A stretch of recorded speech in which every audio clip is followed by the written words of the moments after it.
Rade pali posljednju cigaretu. Barem se tako nada. Malo nelagoda je, hipnoza. Znate kako je, nikad nisam to radio i ono tipičan strah od nepoznatoga, šta.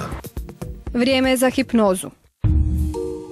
Osjećate kako se počimate ljuljati.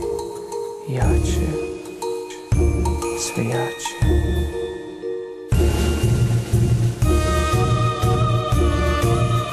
Trava, razno livatsko cvijeće oko vas. U sjeni šume čujete crkot ptica, šubor podloga i lijepova. Bijeli dim, foj, smrad, otrov. Nekoliko pokušaja kasnije.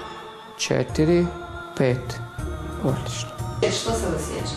Žeđ i na WC.